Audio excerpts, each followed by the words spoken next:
Very good evening all. Welcome to రాజుగారిటిక్స్ YouTube channel. So నా channel ఎవరైనా subscribe చేసుకోలేనట్లయితే సబ్స్క్రైబ్ చేసుకోండి, అలాగే మీ ఫ్రెండ్స్తో కూడా షేర్ చేయండి. ఓకేనా, ప్రతి ఒక్కరికి వీడియోస్ అన్ని యూస్ఫుల్ అవుతున్నాయి అనుకున్నాను. ఓకేనా, సో అన్ని వీడియోస్ యూటిలైజ్ చేసుకోండి. అయితే క్వశ్చన్ నెంబర్ 17 చూద్దాం. ఆల్రెడీ క్వశ్చన్ నెంబర్ 16 వరకు లాస్ట్ 3 పార్ట్స్లో మనం ఆల్రెడీ కంప్లీట్ చేసాం. బేసిక్స్ ఇవన్నీ ఎవరైనా ఆ వీడియోస్ వాచ్ చేయలేనట్లయితే ఆ వీడియోస్ వాచ్ చేయండి. ఆ వీడియోస్ వాచ్ చేసిన తర్వాత ఇవి వింటే ఇంకా బెటర్గా అర్థం అవుతాయి. ఓకేనా, సో అయితే వీడియోని చివరి వరకు వాచ్ చేయండి. Question number 17, Rahul Saxena gets 20% profit on sale of 20 items in a rupee. 20 ఐటమ్స్ని అమ్మడం ద్వారా 20% ప్రాఫిట్ వస్తుంది. ఆ 20 ఐటమ్స్ని ఎంతకు అమ్ముతున్నట్టు? 1 రూపీకి అమ్ముతున్నట్టు. What is the profit or loss in percentage when he sales 25 items in a rupee? 20 items అమ్మితే 20% ప్రాఫిట్ వస్తుంది. ఒకవేళ 25 ఐటమ్స్ అమ్మితే, ఖచ్చితంగా 25 ఐటమ్స్ అమ్మితే 20% కన్నా ప్రాఫిట్ తక్కువ వస్తుంది. మేబీ లాస్లో కూడా వెళ్ళొచ్చు. ఓకేనా, నన్ ఆఫ్ దీస్ కూడా ఉంది కాబట్టి మన ఆన్సర్ చేద్దాం. ఏ విధంగా అంటే ఒక్కసారి చూడండి. First 20 items. ఓకేనా, ఫస్ట్ ఎన్ని ఐటమ్స్? 20 ఐటమ్స్. 20 ఐటమ్స్కి ఎంతకు అమ్మడం ద్వారా? 1 రూపీకి అమ్మడం ద్వారా. ఎంతకు అమ్మడం ద్వారా? 1 రూపీ. తర్వాత కూడా ఎంత అన్నారు చెప్పండి? 1 రూపీ. 1 రూపీకి అమ్మడం ద్వారా ఎంత పర్సెంటేజ్ ప్రాఫిట్ వస్తుంది? 20% ప్రాఫిట్ వస్తుంది. అంటే ఆ 1 రూపీ అనేది ఎంత పర్సెంటేజ్కి ఈక్వల్? 1 రూపీ అనేది ఎంత పర్సెంటేజ్కి ఈక్వల్? 120%కి ఈక్వల్. ఎందుకని? 20% ప్రాఫిట్ వస్తుంది కాబట్టి. ఇప్పుడు ఆ 1 రూపీకి బదులు నా క్యాలిక్యులేషన్ ఈజీగా ఉండడం కోసం నేనేం చేస్తున్నానంటే 120 అని తీసుకున్నాను. అప్పుడు 1 రూపీకి బదులు నేను 120 పెడితే ఇక్కడ కూడా 1 రూపీకి బదులు నేను ఎంత తీసుకోవాలి? 120కి తీసుకోవాలి. ఫస్ట్ అయితే 20 ఐటమ్స్ని అయితే 120కి అమ్ముతాము 20% ప్రాఫిట్ రావాలి అంటే. మరి 25 ఐటమ్స్ని ఎంతకు అమ్ముతాము? 20% ప్రాఫిట్ రావాలి అని అంటే. ఓకేనా, 20 పార్ట్స్ వాల్యూ 120 అయితే 25 పార్ట్స్ వాల్యూ ఎంత అంటే 20 × 6 × 120. 25 × 6 టైమ్స్ ఎంత? 150. 25 ఐటమ్స్ని అయితే 150కి అమ్మడం ద్వారా 20% ప్రాఫిట్ వస్తుంది. అది 120%కి ఈక్వల్ అవుతుంది. కానీ క్వశ్చన్లో 150 కన్నారా 120 కన్నారా? క్వశ్చన్లో అంటే 1 రూపీకి బదులుగా కదా మనం 120 తీసుకున్నాం. కాబట్టి మీరు ఎంతకు చెప్పాలి? 120కి. 120కి అమ్మితే 150 వాల్యూ 120% అయితే 150 వాల్యూ 120% అయితే 120 వాల్యూ ఎంత? 120 డివైడెడ్ బై 150 ఇంటూ 120. ఓకేనా, సో 0 0 క్యాన్సిల్. తర్వాత 5తో 5 3 టైమ్స్, 5తో 5 24 టైమ్స్, 3తో 3 హౌ మెనీ టైమ్స్? 3 4 టైమ్స్. 4 × 24 అంటే ఎంత చెప్పండి? 96. 4 × 24 అంటే 96. అంటే 96% వస్తుందని అంటే లాస్ వస్తుందా ప్రాఫిట్ వస్తుందా? లాసే. ఎంత పర్సెంటేజ్ లాస్ అంటే 4% లాస్. కాబట్టి మీ ఆన్సర్ ఏమవుతుందనంటే నన్ ఆఫ్ దీస్ అవుతుంది. చాలా ఈజీ కాన్సెప్ట్. మీరు కరెక్ట్గా చూస్తే సెల్లింగ్ ప్రైస్ ఎస్పీ దగ్గర 20 ఐటమ్స్ని 120కి అమ్మితే 20, ఆ 120 లేదు క్వశ్చన్లో, 1 రూపీ అన్నారు. నా కన్వీనియంట్ కోసం, ఈజీగా ఉండడం కోసం 120 తీసుకున్నా. ఇప్పుడు అదే 25 ఐటమ్స్ని, ఒకవేళ 20 ఐటమ్స్ని 120కి అమ్మితే 25 ఐటమ్స్ని 150కి అమ్మాలి. అలా అమ్మితే మళ్ళీ 20% ప్రాఫిటే. కానీ క్వశ్చన్లో ఏం జరిగింది? 150 అని లేదు. 1 రూపీకి బదులు మనం 120 తీసుకున్నాం కాబట్టి 120కి ఎంత? 96%. 96% అంటే 4% లాస్ రావాలి. అందరికీ అర్థమైంది అనుకుంటున్నాను. ఓకేనా, సో అక్కడ మీకు అక్కడ 1 రూపీ, ఇక్కడ 1 రూపీయే. అమౌంట్ సేమ్ కదా. అమౌంట్ సేమ్ అయినప్పుడు మీరు డైరెక్ట్గా ఇది కాకుండా ఇంకొక ప్రాసెస్ చెప్తున్నాను. ఆ ప్రాసెస్ ద్వారా ఇంకా ఈజీగా చేసేయచ్చు. ఎలా అంటే selling price is inversely proportional to number of items. That to selling price in terms of cost to price.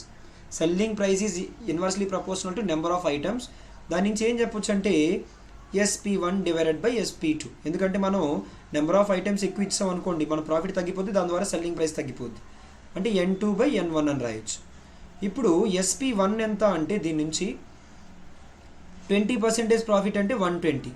SP2 ఎంత అన్నది మీరు క్యాలిక్యులేట్ చేయాలి. N2 వాల్యూ ఆల్రెడీ క్వశ్చన్లో 25 ఇచ్చారు. N1 వాల్యూ ఎంత అంటే 20. ఓకేనా, 4తో 5తో 5 4 టైమ్స్, 5తో 5 5 టైమ్స్, 5తో 5 how many times? 24 times. Selling price value ఎంత అంటే 4 ఇంటూ 24, 4 ఇంటూ 24 అంటే 96%. 96 అంటే 96%. మరి ఒక వస్తువును 96% అమ్ముతున్నాం అంటే ఎంత లాస్ వస్తుంది? 4% లాస్ వస్తుంది. క్లియర్? ఆ ప్రాసెస్ అయినా పర్వాలేదు, ఈ ప్రాసెస్ అయినా పర్వాలేదు. ఓకేనా? సో అక్కడైనా ఇక్కడైనా కానీ అమౌంట్ సేమ్ అయితే సెల్లింగ్ ప్రైస్ అనేది inversely proportional to number of items. ఓకేనా? ఒక్కసారి కరెక్ట్గా మళ్ళీ 2 సార్లు వాచ్ చేయండి. ఎవరికైనా కన్ఫ్యూజన్ ఉంటే ఫస్ట్ మెథడ్ ద్వారా అయినా పర్వాలేదు, సెకండ్ మెథడ్ ద్వారా అయితే కాన్సెప్ట్ కాబట్టి తొందరగా అయిపోద్ది. ఫస్ట్ మెథడ్ అయితే మీకు కాన్సెప్ట్ తెలియకపోయినా కానీ చేయొచ్చు. క్వశ్చన్ నెంబర్ 18 చూద్దాం. క్వశ్చన్ నెంబర్ 18లో ఏమి ఇచ్చారో చూడండి ఒక్కసారి. క్వశ్చన్ నెంబర్ 18లో a shopkeeper purchased 40 dozens of apples at the rate of 40 per dozen. He spent 400 rupees on transportation while 40 apples were spoiled. In order to earn a profit of 10%, at what price per dozen should he sell the remaining apples? In order to earn a profit of 10%, at what price per dozen? మనం okay ఖచ్చితంగా price అయితే percentage కాదు కాబట్టి మనం original values తీసుకోవాలి. అతను కొనేటప్పుడు ఎన్ని డజన్స్ తీసుకున్నాడంటే purchased 40 dozens of apples at the rate of 40 per dozen. అతనికి కాస్ట్ ప్రైస్ ఎంత పడింది చూడండి. అతనికి కాస్ట్ ప్రైస్ ఎంత పడింది అంటే 40 dozens, ఒక్కొక్క డజను 40 రూపీస్కి కొన్నాడు. ప్లస్ దాంతోపాటుగా ట్రాన్స్పోర్టేషన్ కూడా పడింది. ట్రాన్స్పోర్టేషన్ ఎంత? 400 రూపీస్. 4 4s ఇది 1600, ఇది ఒక 400. టోటల్ కాస్ట్ ప్రైస్ ఎంత? 2000. టోటల్ కాస్ట్ ప్రైస్ ఎంత పడింది? 2000 పడింది. అయితే మొత్తం ఈ 40 ఇంటూ 40 మొత్తం ఎన్ని? 6. అక్కడ 40 dozens కదా, 40 dozens ఉన్నాయి. 40 ఇంటూ 40 1600 ప్లస్ 400 2000 కాస్ట్ ప్రైస్ అయిపోయింది. అతని దగ్గర ఉన్న యాపిల్స్ ఎన్ని అని అంటే 40 ఇంటూ ఒక డజన్ అంటే 12. ఓకేనా? 4 12s 48, 480 యాపిల్స్ ఉన్నాయి. ఈ 480 యాపిల్స్లో ఆల్రెడీ 40 యాపిల్స్ స్పాయిల్ అయిపోయాయి. ఇంకా ఎన్ని యాపిల్స్ ఉంటాయి చెప్పండి? 440 యాపిల్స్ ఉంటాయి. ఇంకా 440 యాపిల్స్ ఉంటాయి. ఇప్పుడు అతనికి 10% ప్రాఫిట్ రావాలి. 10% ప్రాఫిట్ రావాలి అని అంటే 2000లో 10% అంటే 200 రూపీస్ ప్రాఫిట్ రావాలి. అంటే మొత్తాన్ని ఎంత కమ్మాలి అని అంటే 2200 కమ్మాలి. మొత్తాన్ని ఎంత కమ్మాలి? 2200 కమ్మాలి. మరి 2200 కమ్మాలి అని అంటే 440 యాపిల్స్ ఉన్నాయి. అతను క్వశ్చన్లో అడుగుతున్నది ఏంటి అని అంటే ఫస్ట్ ఒక్కొక్క యాపిల్ ఎంత కమ్మాలి అన్నది క్యాలిక్యులేట్ చేద్దాం. 440 యాపిల్స్ కలిపి 2200 కమ్మాలి. 2200 కమ్మాలి. ఇదిగోండి ఈ 0 0 క్యాన్సిల్ చేసేస్తున్నాను. తర్వాత 220/44 అంటే ఎగ్జాక్ట్గా 5 రూపీస్. ఒక యాపిల్ ఎంత కమ్మాలి? 5 రూపీస్ కమ్మాలి. 1 యాపిల్ ఎంత కమ్మాలి? 5 రూపీస్ కమ్మాలి. అయితే క్వశ్చన్లో మనకి 1 యాపిల్ అడిగారా, డజన్ యాపిల్ అడిగారా? డజన్ అంటే ఎన్ని యాపిల్స్? 12 యాపిల్స్. 1 యాపిల్ 5 రూపీస్ అయితే 12 యాపిల్స్ ఎంత? 12 5s. సో ఆన్సర్ ఏమవుతుంది? 60 రూపీస్ అవుతుంది. ఓకేనా? 60 రూపీస్. అందరికీ క్లియర్గా అర్థమైంది అనుకున్నాను. ఓకేనా? మనం ఏదైనా పర్సెంటేజ్ వాల్యూ అడిగితే ఒరిజినల్ వాల్యూస్ కన్సిడర్ చేసుకోకుండా డైరెక్ట్గా చేసేవాళ్ళమే. బట్ క్వశ్చన్లో ఏంటంటే మనకు అలా అడగలేదు కాబట్టి ఏం చేసామంటే సో ప్రాసెస్ తీసుకుంటూ వచ్చాం. ఓకేనా? అందరికీ అర్థమైంది అనుకున్నాను. Next question number 19. Question number 19లో ఏమన్నారో చూడండి. A shopkeeper sells his goods at 20% profit. Had he purchased it for 10% less and sold it at 18 rupees less, then he would gain 30%. Find initial cost price. So ఈ type of questions చాలా important questions. ఓకేనా? So చాలాసార్లు అడిగారు. ఏ విధంగా చేస్తారు ఈ type of questions? Shop keeper cost price మనకు తెలియదు కదా. కాస్ట్ ప్రైస్ని ఏమనుకుందాం అంటే 100x అనుకుందాం. Cost price ఏమనుకుందాం? 100x అనుకుందాం. కాస్ట్ ప్రైస్ని 100x అనుకుందాం. కాస్ట్ ప్రైస్ 100x అనుకుంటే 20% ప్రాఫిట్కి అమ్ముతున్నారంటే సెల్లింగ్ ప్రైస్ వాల్యూ ఎంత అవుతుంది? 120x అవుతుంది. సెల్లింగ్ ప్రైస్ వాల్యూ ఎంత అవుతుంది? 120x అవుతుంది. ఇప్పుడు హ్యాడ్ ఈ పర్చేజ్డ్ ఇట్ ఫర్ 10% లెస్, 10% తక్కువ కొని అంటే 90xకి కొని. ఓకేనా? 100xలో 10% లెస్ అంటే 10x తక్కువ. 10x తక్కువ అంటే ఎంత కొన్నట్టు? 90xకి కొని అమ్మేటప్పుడు మాత్రం 18 లెస్. అమ్మేటప్పుడు కూడా 18 లెస్ కమ్మితే అతనికి ప్రాఫిట్ ఎంత వచ్చి ఉండేది? 30% వచ్చి ఉండేది. అయితే ఇప్పుడు ప్రాఫిట్ 30% అనేది దేనిపైన? 30% దేనిపైన? 90x మీద 100x మీద. ఇప్పుడున్న కాస్ట్ ప్రైస్ మీద 30%. ఓకేనా? ప్రాఫిట్ 30%. 30% అంటే ఎంత అని అంటే 3 9s 27x. Profit 27x, cost price 90x, total selling price ఎంత అయి ఉండేది 117x అయి ఉండేది. ఓకే, ఇక్కడ నుంచి ఇక్కడికి ఎక్స్ ఎంత తగ్గింది 3x తగ్గింది. ఆ 3x ఎందుకు తగ్గింది అని అంటే 18 చూడండి, అక్కడ 18 తగ్గించాం కదా. ఓకేనా, లేదు అని అంటే మీరు ఇలా కూడా చేసుకోవచ్చు. ఎలా అంటే 120x ఇది సెల్లింగ్ ప్రైజే, ఇక్కడ సెల్లింగ్ ప్రైస్ ఏమని రాయొచ్చు 120xకి 18 తగ్గించారు కాబట్టి 120x మైనస్ 18 అది 117కి ఈక్వల్ చేస్తే direct 3x is equals to 18 అవుతుంది. ఇది సెల్లింగ్ ప్రైజు. ఇప్పుడు selling price initial selling price కన్నా ఈ సెల్లింగ్ ప్రైస్ అనేది ఎంత తగ్గించారన్నారు 18 తగ్గించారన్నారు. ఆ డిఫరెన్స్ ఎంత అంటే 3x. క్వశ్చన్లో 3x వాల్యూ 18 అయితే ఎక్స్ వాల్యూ ఎంత 6. క్వశ్చన్లో ఎక్స్ అడుగుతున్నారా కాస్ట్ ప్రైస్ అడుగుతున్నారా? కాస్ట్ ప్రైస్ ఆల్రెడీ మనం ఎంత అనుకున్నాం 100x అనుకున్నాము. 100x వాల్యూ ఎంత అంటే 600. That is option 1. అర్థమైంది అందరికీ? ఒకసారి అర్థం కాకపోతే మళ్ళీ ఒక్కసారి వీడియో వాచ్ చేయండి. నెక్స్ట్ క్వశ్చన్ నెంబర్ 20 కూడా నియర్లీ సేమ్ మోడలే. ఒకసారి చూడండి, ఒకవేళ ముందు క్వశ్చన్ ఏమైనా డౌట్ ఉన్నట్లయితే ఇంక ఇక్కడ క్లియర్ అయిపోతుంది. A man sell his goods at 10% profit. Had he purchased it at 20% less, sold it at 22 more, he would have gained 40%. అయితే క్వశ్చన్లో ఏం అడుగుతున్నారంటే సెల్లింగ్ ప్రైస్ అడుగుతున్నారు. ఓకేనా, సెల్లింగ్ ప్రైస్ అడుగుతున్నారు. కాస్ట్ ప్రైస్ 100x అనుకోండి, కాస్ట్ ప్రైస్ 100x. తర్వాత selling price ఏమవుతుందో చెప్పండి. 10% ప్రాఫిట్కి అమ్ముతున్నారంటే సెల్లింగ్ ప్రైస్ వాల్యూ ఎంత 110x. ఒకటైతే క్లియర్, మన క్వశ్చన్లో సెల్లింగ్ ప్రైస్ అడుగుతున్నారు 110x అంటే ఆన్సర్ 11 మల్టిపుల్ అయి ఉండాలి కాబట్టి అయితే ఆప్షన్ 2 కావచ్చు లేదా నన్ ఆఫ్ దీస్ కావచ్చు. అయితే ఇప్పుడు ఏం చేద్దామంటే నన్ ఆఫ్ దీస్ ఉంది కాబట్టి మనం చేద్దాం.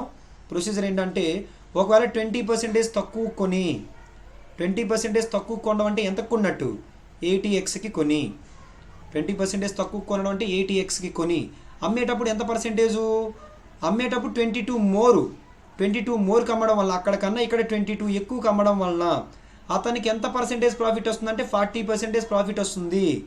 40% దేనిపైన 80x పైన. 40% ఆఫ్ 80x అంటే ఎంత 4 8s are 32x. 10% అంటే 8, 40% అంటే 4 8s are 32x. అది 80x, ఇది 32x, మొత్తం మీద ఎంత అంటే 112x. ఇక్కడ నుంచి ఇక్కడికి వచ్చేటప్పటికి ఎంత పెరిగింది 2x పెరిగింది. ఆ 2x వాల్యూ క్వశ్చన్ ఎంత అన్నారు 22 అన్నారు. ఎక్స్ వాల్యూ ఎంత అంటే 11. ఎక్స్ వాల్యూ 11 అయితే మనకు కావాల్సింది ఏంటంటే క్వశ్చన్లో cost price 100x, cost price కాదు సెల్లింగ్ ప్రైస్ 110x వాల్యూ కావాలి అని అంటే సో క్వశ్చన్లో ఏం అడుగుతున్నారు కాస్ట్ మనకి ఎక్స్ వాల్యూ ఎంత వచ్చింది 11 వచ్చిందా, కానీ క్వశ్చన్లో అడుగుతున్నది ఎక్స్ వాల్యూ అడగలేదు. ఏం అడిగారు సెల్లింగ్ ప్రైస్ అడిగారు. సెల్లింగ్ ప్రైస్ అంటే ఎంత 110x. So 110 into 11 that is equals to 11. 11s are 121. కాబట్టి మీ ఆన్సర్ ఏమవుతుందంటే 12,000 కాదు 1210 అవుతుంది. కాబట్టి ఆప్షన్ 5 నన్ ఆఫ్ దీస్ అవుతుంది. ఓకేనా, అదే క్వశ్చన్లో కాస్ట్ ప్రైస్ అడిగితే 11 into 100 1100. ఓకేనా, next question number 21. Question number 21 చూడండి. క్వశ్చన్ నెంబర్ 21లో man sells his goods at 20% profit. Had he purchase it for 600 less and sold it for 400 less, then you would have gain 10% more. Find the initial cost price. ఇది కూడా same model question. First ఏంటంటే ఏం చేద్దామంటే cost ప్రైస్ని 100x అనుకుందాం. Cost ప్రైస్ని 100x అనుకుంటే selling price ఎంత అంటే 20% profit కదా. 20% ప్రాఫిట్ అంటే ఏమని చెప్పొచ్చు 120x. ఇప్పుడు ఇఫ్ ఈ పర్చేజ్ అంటే కొనేటప్పుడు 600 లెస్కి కొని అంటే 100x కన్నా 600 లెస్ అంటే 100x మైనస్ 600. ఓకేనా, అమ్మేటప్పుడు ఏం చేస్తున్నాడు అంటే 400 లెస్కి అమ్ముతున్నాడు. అమ్మేటప్పుడు 400 లెస్కి అమ్మడం అంటే 120x minus 400. 120x minus 400. Then you would have gain 10% more profit. ఓకేనా, ఇనీషియల్గా 20% ప్రాఫిట్ వచ్చేది ఇప్పుడు ఎంత అంటే 10% మోర్. 10% మోర్ అంటే టోటల్ ఎంత పర్సెంటేజ్ ప్రాఫిట్ వస్తుంది 30% ప్రాఫిట్ వస్తుంది. ఎంత పర్సెంటేజ్ ప్రాఫిట్ వస్తుంది 10% అది 30% ప్రాఫిట్ వస్తుంది. 30% ఆఫ్ 100x అంటే 30% ఆఫ్ 100x అంటే ప్రాఫిట్ ఎంత 30x మైనస్ 3 6 are 18 180. ఓకేనా, ఇది ప్రాఫిట్. సో అదేంటి అంటే కాస్ట్ ప్రైస్. రెండు కలిపితే సెల్లింగ్ ప్రైస్ 100 ప్లస్ 30 130x, అలాగే 600 మైనస్ 180 అంటే 780. ఓకేనా 780. దీన్ని సింప్లిఫై చేస్తే 130x మైనస్ 120x అంటే 10x, అలాగే మైనస్ 780 400 అంటే ఎంత అవుతుంది 380 అవుతుంది. 380. మన క్వశ్చన్ అడుగుతున్నది ఏంటి? కాస్ట్ ప్రైస్ అడుగుతున్నాడు. కాస్ట్ ప్రైస్ ఎప్పుడు ఎంత? 100%, దట్ ఈస్ 100x 3800. 3800. కాబట్టి మీ ఆన్సర్ ఏమవుతుందంటే ఆప్షన్ 1. క్లియర్? అర్థమైంది అనుకున్నాను. ఫస్ట్ కాస్ట్ ప్రైస్ 100x తీసుకుంటే సెల్లింగ్ ప్రైస్ 20% ప్రాఫిట్ అంటే 120x. తర్వాత కాస్ట్ ప్రైస్ని 600 తగ్గించారు, -600. సెల్లింగ్ ప్రైస్ని కూడా 400 తగ్గించారు. ఓకేనా? ఇది సెల్లింగ్ ప్రైస్. ఇంకొక సెల్లింగ్ ప్రైస్ ఏంటంటే తద్వారా 10% ప్రాఫిట్ ఎక్కువ వస్తుంది. ఇనీషియల్గా 20, ఇప్పుడు ఒక 10, మొత్తం ఎంత? 30%. 30% ఆఫ్ 100x అంటే 30x -30% ఆఫ్ 600 అంటే 3 6 are 18, 180. సో ఈ ప్రాఫిట్ని, ఇది ప్రాఫిట్, అది cost praise. Profit cost praise రెండు కలిపితే ఏంటి? Selling price. ఇది సెల్లింగ్ ప్రైజే, అది సెల్లింగ్ ప్రైజే, కాబట్టి ఈక్వల్ చేసి 100x వాల్యూ క్యాలిక్యులేట్ చేసి. క్వశ్చన్ నెంబర్ 22 చూద్దాం. క్వశ్చన్ నెంబర్ 22లో ఏమన్నారు చూడండి. A shopkeeper promises to sell his goods at 10% profit, but he uses 20% less weight. Find the profit percentage. ఈ టైప్ ఆఫ్ క్వశ్చన్స్ అన్నిటిని మీకు ఒక మెథడ్ చెప్తాను, అలాగే చేయండి. ఎలాంటి కష్టమైన క్వశ్చన్ అని మీరు ఈజీగా చేసేయచ్చు. ఫస్ట్ అప్పుడు బేసిక్ ట్రాన్సాక్షన్ కన్సిడర్ చేసుకోండి. బేసిక్ ట్రాన్సాక్షన్ అంటే అతను కొనేటప్పుడు లైక్ 100 grams. ఓకేనా? అతను కొనేటప్పుడు 100 grams రైస్ అయితే రైస్, ఏదైతే అది 100 grams 100 రూపీస్కి కొన్నాడు అనుకోండి. ఇది ఏ క్వశ్చన్కైనా ఇదే బేసిక్ ట్రాన్సాక్షన్. అమ్మేటప్పుడు జరుగుతున్నది ఏంటి అని అంటే 20% లెస్ వెయిట్ యూజ్ చేస్తున్నాడు. 20% లెస్ వెయిట్ యూజ్ చేయడం అంటే ఎన్ని గ్రామ్స్ ఇస్తున్నాడు? 80 grams ఇస్తున్నాడు. 80 grams ఎక్కడ? కాస్ట్ ప్రైస్ దగ్గర, లేదా 10% ప్రాఫిట్ కలుపుకోనా? 10% ప్రాఫిట్ కలుపుకొని అంటే ఎంత? 110 రూపీస్. కానీ అతని దగ్గర మొత్తం ఎన్ని గ్రామ్స్ ఉందంటే 100 grams ఉంది. 80 gramsకి 110 రూపీస్ వస్తే 100 gramsకి ఎంత? 110 divided by 80 into 110 divided by 80 into 100. Simplify చేసినట్లయితే 0 0 క్యాన్సిల్. 1100/8ని మీరు ఏ విధంగా రాస్తారంటే 800 ప్లస్ 300. ఎందుకు నేను 800ని సపరేట్ చేస్తున్నానంటే డివైడెడ్ బై 8 ఉంది కాబట్టి. డివైడెడ్ బై 8 ఎప్పుడైతే చేస్తారో 100 వస్తుంది, కాస్ట్ ప్రైస్ డైరెక్ట్గా వచ్చేస్తుంది కాబట్టి. దీన్ని 800/8 అంటే 100 ప్లస్ 300/8. 300/8 అంటే 37 1/2. 300/8 అంటే 300 లాఫ్ 150, 150 లాఫ్ 75, 75 లాఫ్ 37 1/2. అయితే మీకు కాస్ట్ ప్రైస్ ఎంత అంటే 100 రూపీస్ అనుకున్నాం. సెల్లింగ్ ప్రైస్ ఎంత అంటే 100 ప్లస్ 37 1/2. ఈ 37 1/2 మోర్ వాల్యూ, కాస్ట్ ప్రైస్ కన్నా ఎక్కువ వచ్చిన వాల్యూ, దాన్నే మనం ప్రాఫిట్ కింద కన్సిడర్ చేస్తాం. దట్టు ఆల్రెడీ మనం కాస్ట్ ప్రైస్ని 100 అనుకున్నాం కాబట్టి వచ్చిన వాల్యూ డైరెక్ట్గా ఎందులో వస్తుంది? పర్సెంటేజ్లో వస్తుంది. కాబట్టి ఆన్సర్ ఏంటి? 37 1/2%. క్లియర్? ఇలా ఈ టైప్లో చేసి మీరు ఎలా ఇచ్చినా, ఎంత ట్విస్ట్ చేసి ఇచ్చినా ఈ టైప్ ఆఫ్ క్వశ్చన్స్లో ఈజీగా సాల్వ్ చేసేయచ్చు. నెక్స్ట్ క్వశ్చన్ నెంబర్ 23 చూద్దాం. క్వశ్చన్ నెంబర్ 23 కూడా అదే మోడల్. ఒకసారి చూడండి.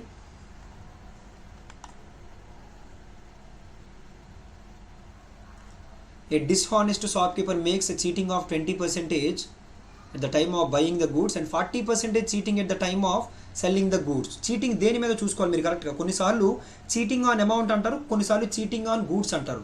క్వశ్చన్లో క్లియర్గా చెప్తున్నారు cheating on goods. He promises to sell his goods at 10% loss. Find the profit percentage. అతను కొనేటప్పుడు ఏం చేస్తున్నాడు అంటే 20% చీట్ చేస్తున్నాడు. బేసిక్ ట్రాన్సాక్షన్ ఏమనుకుంటారు మీరు? అతను యాక్చువల్గా 100 grams 100 రూపీస్కి కొనాలి, కానీ చీట్ చేస్తున్నాడు అంటే అతనికి ఎన్ని గ్రామ్స్ వస్తున్నట్టు? 120 grams వస్తున్నట్టు. 80 grams కాదు, 80 grams వస్తే అతను చీట్ అయినట్టు, అతను చీట్ చేస్తున్నట్టు కాదు. ఓకేనా? 20 grams ఎక్కువ వస్తే అవతల వ్యక్తిని చీట్ చేసి ఎక్కువ పొందుతున్నట్టు. 120 grams 100 రూపీస్కి వచ్చాయి అనుకుందాం. అమ్మేటప్పుడు సెల్లింగ్ ప్రైస్, అమ్మేటప్పుడు ఏం జరుగుతుందనంటే 40% చీట్ చేస్తున్నాడు. 100 grams ఇస్తున్నాడని చెప్తున్నాడు, కానీ ఎన్ని గ్రామ్స్ ఇస్తున్నాడు?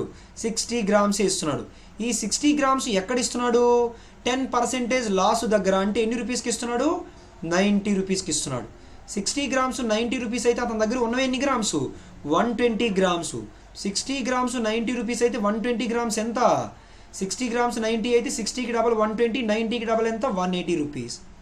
మరి 100కి కొని 180కి అమ్మితే ప్రాఫిటే కదా. ఎంత ప్రాఫిట్? 80. ఎంతకి? 100కి. కాబట్టి ఎంత పర్సెంటేజు? 80%. కాబట్టి మీ ఆన్సర్ ఏమవుతుందంటే ఆప్షన్ 4 అవుతుంది. క్లియర్? నెక్స్ట్ క్వశ్చన్ నెంబర్ 24 చూద్దాం. క్వశ్చన్ నెంబర్ 24లో ఏమన్నారు ఒకసారి చూడండి. A man purchases a book and a pen 25,000. Book ఒకటి పెన్ ఒకటి రెండు కలిపి 25,000 కొన్నారు. He sells the book at 13% profit and pen at 17% profit. If he sold a book at 17% profit and pen at 13% profit, he earns 80 more. Find the cost price of the pen. Cost price of the pen.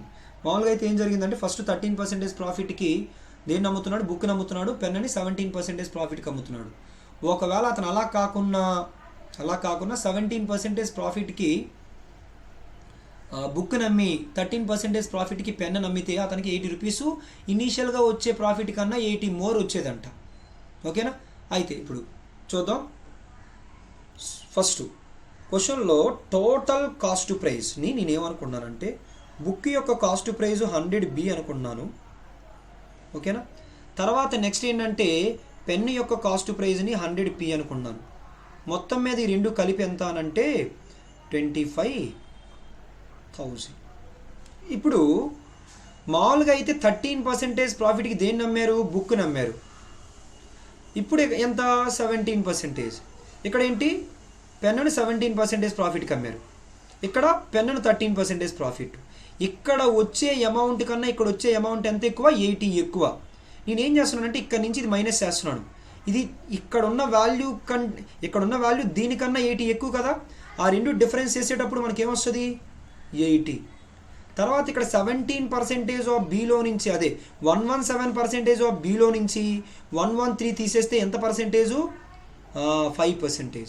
5% of already cost price of the బుక్ని ఏమనుకున్నాం, B అనుకున్నాం, 5B. తర్వాత 5 కాదు 4B. తర్వాత 13లో నుంచి 17 తీస్తే ఇక్కడ మనకి ఏమొస్తుంది, మైనస్ వస్తుంది. మైనస్ ఎంత చెప్పండి, 4P ఈజ్ ఈక్వల్స్ టు 80.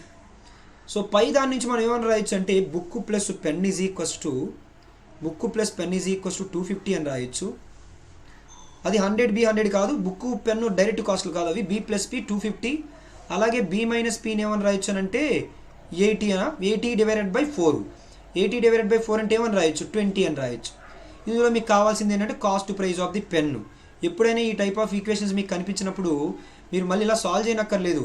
ఇందులో మైనస్ ముందున్నది కావాలంటే B కావాలంటే సమ్ డివైడెడ్ బై 2, అదే మైనస్ తర్వాత ఉన్న P కావాలంటే డిఫరెన్స్ డివైడెడ్ బై 2. 250 మైనస్ 20 ఎంత, 230 డివైడెడ్ బై 2. 230 డివైడెడ్ బై 2 అంటే ఎంత, 115. మనం పెన్ కాస్ట్ని P అనుకున్నావా, 100P అనుకున్నావా, 100P అనుకున్నాం. కాబట్టి మీ ఆన్సర్ ఎంత అవుతుందనంటే 11500. 11500 ఆప్షన్ 1 అవుతుంది. అర్థమైంది అనుకున్నాను. ఫస్ట్ ఒక ఈక్వేషన్ అనుకున్నాను, తర్వాత ఈక్వేషన్ అనేది ఆ రెండు స్టేట్మెంట్ నుంచి రాశాను. ఒకవేళ అర్థం కాకపోతే సెకండ్ ఈక్వేషన్ అర్థం కాకపోతే ఇక్కడ రాస్తున్నా చూడండి. ఫస్ట్ 13% ప్రాఫిట్కి బుక్ నమ్ముతున్నారు అంటే 113B. తర్వాత 17% ప్రాఫిట్కి పెన్ నమ్ముతున్నారు అంటే 117P. మనకి టోటల్ సెల్లింగ్ ప్రైస్ ఎంతో మనకు తెలియదు, ఎస్ అనుకుందాం. తర్వాత ఈక్వేషన్లో ఇది 17% అమ్ముతున్నారంటే 117B ప్లస్ ఇదెంత 13% కాబట్టి 113P is equals to yes కన్నా ఎంత ఎక్కువ, 80 ఎక్కువ అంట, దీనికన్నా 80 ఎక్కువ. ఇప్పుడు ఈక్వేషన్ నుంచి ఈక్వేషన్ సబ్ట్రాక్ట్ చేస్తే 117 మైనస్ 113 4B. తర్వాత ఇందులో నుంచి తీసేటప్పుడు ఇది ఎక్కువ కాబట్టి minus 4P is equals to ఎస్ఎస్ క్యాన్సిల్ అయిపోయి 80. ఆ ఈక్వేషన్ నుంచి మనం సాల్వ్ చేసాం. Clear? Next question number 25. Question number 25లో సో ఏం అడుగుతున్నారంటే సక్సెసివ్ చేంజ్ అన్న సక్సెసివ్ డిస్కౌంట్ అన్న రెండు ఒకటే. ఎవరికైనా ఈ కాన్సెప్ట్ డౌట్ ఉన్నట్లయితే సక్సెసివ్ చేంజ్ కాన్సెప్ట్ మనం పర్సెంటేజ్లో చేసాము, కంప్లీట్గా ఉన్నాయి మొత్తం ఎవ్రీథింగ్ డిస్కౌంట్తో సహా మొత్తం అన్ని క్వశ్చన్స్ చెప్పాను. ఒకసారి సక్సెసివ్ చేంజ్ కాన్సెప్ట్ వాచ్ చేయండి ఎవరైనా చూడలేని వాళ్ళైతే. అయితే ఎలా చేస్తారు, 6.25%కి 15%కి సక్సెసివ్ డిస్కౌంట్ అడుగుతున్నారు. ఆల్రెడీ సక్సెసివ్ డిస్కౌంట్కి మీకు ఫార్ములా చెప్పాను. సక్సెసివ్ చేంజ్కి ఫార్ములా ఏంటి అంటే x plus y plus xy by 100, where plus for increment minus for decrement. కాకపోతే ఇక్కడ డిస్కౌంట్ అన్నారు, డిస్కౌంట్ అంటే డిక్రిమెంటే కదా, కాబట్టి -x -y plus -x into -y divided by 100. అన్నిట్లో మైనస్ కామన్ తీసి ఏమని చెప్పొచ్చు అంటే x plus y minus xy by 100, x plus y minus xy by 100. So ఇది సక్సెసివ్ డిస్కౌంట్ ఫార్ములా కింద చెప్పుకుంటాం, where minus indicates the discount off. X value ఎంత ఇచ్చారో చూడండి 6.25 ప్లస్ వై వాల్యూ ఎంత 15 మైనస్ 6.25 ఇంటూ 15 డివైడెడ్ బై 100. ఓకేనా, simplify చేసినట్లయితే so 15 plus 6 అంటే ఎంత, సో 15 ప్లస్ 6 అంటే 21.25 మైనస్, సో మన ఆన్సర్ ఖచ్చితంగా 15 ప్లస్ 6 అంటే దగ్గర దగ్గర ఈ వాల్యూ 15 కన్నా ఎక్కువే ఉండాలి. 15 కన్నా ఎక్కువ ఏ ఆప్షన్స్ లేవు కాబట్టి మీరు డైరెక్ట్గా ఆన్సర్ ఏం తీసుకోవచ్చు అని అంటే ఆప్షన్ 5 తీసుకోవచ్చు. ఓకేనా, డైరెక్ట్గా మీరు ఆప్షన్ 5 తీసుకోవచ్చు. చూద్దాం, ప్రొసీజర్ కంటిన్యూ చేద్దాం. 15 5s are 75, 15 2s are 30, 30 plus 7 37, 15 6s are 90 plus 3 93, 93.75 divided by 100.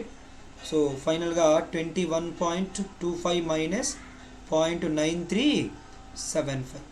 0.9375 అంటే మన ఆన్సర్ ఏమవుతుందనంటే సో 20.2, సో 20 పాయింట్ ఎంత వస్తుంది అప్రాక్సిమేట్గా 20.2 సంథింగ్ వస్తుంది.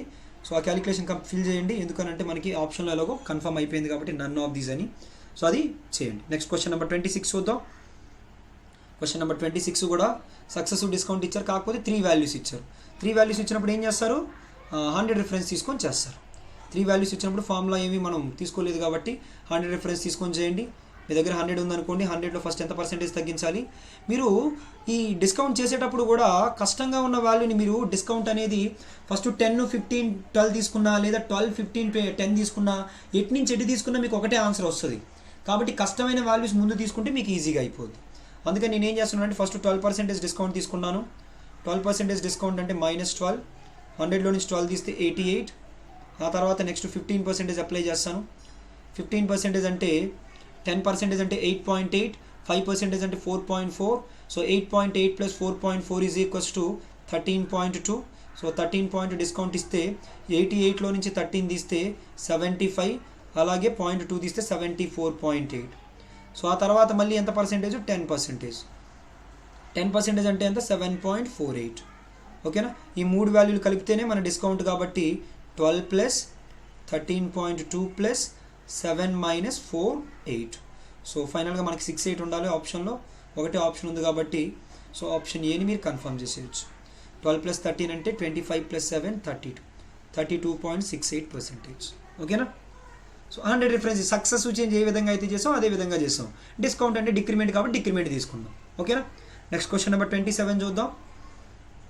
సో క్వశ్చన్ నెంబర్ 27లో selling price of an article after a discount of 20% is equals to the selling price of another article after 15% discount. What will be the ratio of their respect to MRP? ఏమడుగుతున్నారు, what will be the ratio of their respect to MRP. Ratio అడుగుతున్నారు. Selling price of the article after discount 20% is equals to the selling price of another article after 15% discount. ఆ రెండింటి యొక్క మార్పుడు price ratio ఎంత, అది మీ question. ఓకేనా, so ప్రతి ఒక్కరు ఈ క్వశ్చన్ ఒకసారి ట్రై చేయండి. సో నెక్స్ట్ క్లాస్లో ఈ క్వశ్చన్ నుంచి కంటిన్యూ చేద్దాం. ఓకేనా, థ్యాంక్ యూ ఆల్.